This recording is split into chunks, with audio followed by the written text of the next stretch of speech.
Boa noite a todos. Meu nome é Bruno Fontinelli Cabral, sou delegado de Polícia Federal e também professor do Gran Cursos. E eu vou falar um pouco a respeito da representação pela busca e apreensão. A representação pela busca e apreensão, ela deve seguir a seguinte estrutura.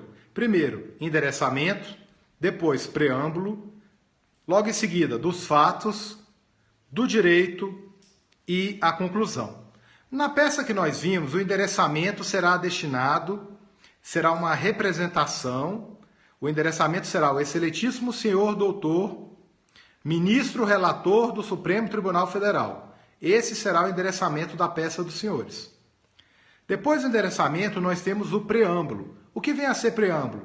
Preâmbulo é aquela parte que o delegado vai se apresentar e dizer qual é a medida que ele está pleiteando. Então, qual vai ser o preâmbulo? A Polícia Federal, representada pelo delegado de Polícia Federal que abaixo subscreve, vem respeitosamente à presença de Vossa Excelência, com fundamento no artigo 2º, parágrafo 1º da Lei 12.830 de 2013, combinado com o artigo 144, parágrafo 1º da Constituição Federal, ainda com fulcro no artigo 240 e seguintes do Código de Processo Penal, e com fundamento no artigo 5º, inciso 11 da Constituição Federal, vem a presença de Vossa Excelência representar pela busca e apreensão, pelos fundamentos fáticos e jurídicos abaixo expostos. Esse é o preâmbulo. Então, na nossa peça, nós devemos fazer um endereçamento ao excelentíssimo senhor doutor ministro relator do Supremo Tribunal Federal. O preâmbulo será esse preâmbulo que eu acabei de falar, que o delegado se apresenta e mostra o fundamento da medida cautelar que ele pleiteia. E depois disso vamos falar dos fatos, que será um breve resumo dos fatos na peça prática dos senhores, e do direito. Do direito será o momento em que os senhores vão fundamentar tanto a questão do fumus boniuris quanto do periculo in mora. Então, quando vocês fizerem uma representação por busca e apreensão, vocês, na parte do direito, os senhores vão falar um pouco a respeito da busca e apreensão, do seu fundamento constitucional, artigo 5º, e inciso 11, do seu fundamento no CPP, artigo 240 e seguintes, e também os senhores vão falar do fumus commissi delicti e do periculo in libertatis, ou no caso aqui da busca e apreensão seria periculo in mora.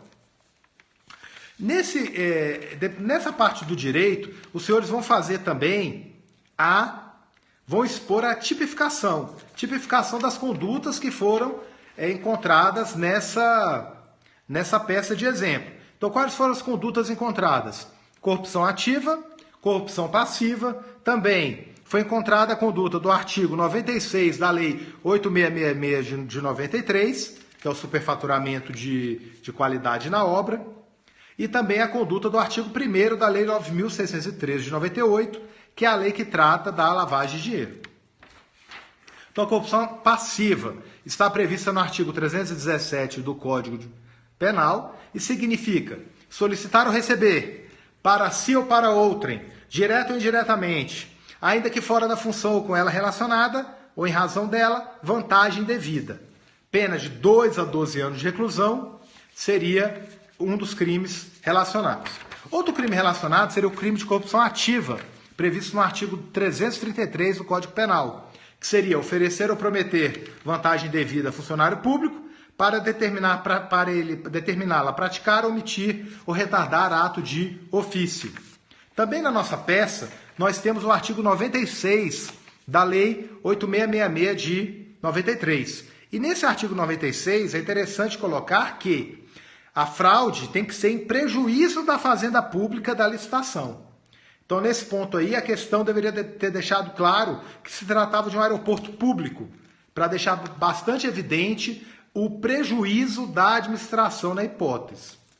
Mas, de qualquer forma, essas questões de prova, infelizmente, muitas vezes não vêm muito bem fundamentadas.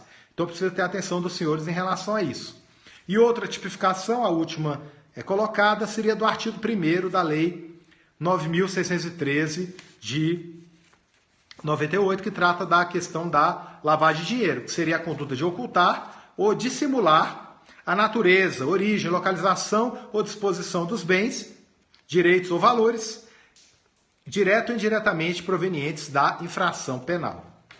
Então, o que vai ser o fumus commissi delicti? Seria, basicamente, a fumaça do cometimento do crime. Os senhores vão narrar um pouco os fatos, dizendo a tipificação de cada uma das condutas encontradas no nosso exemplo.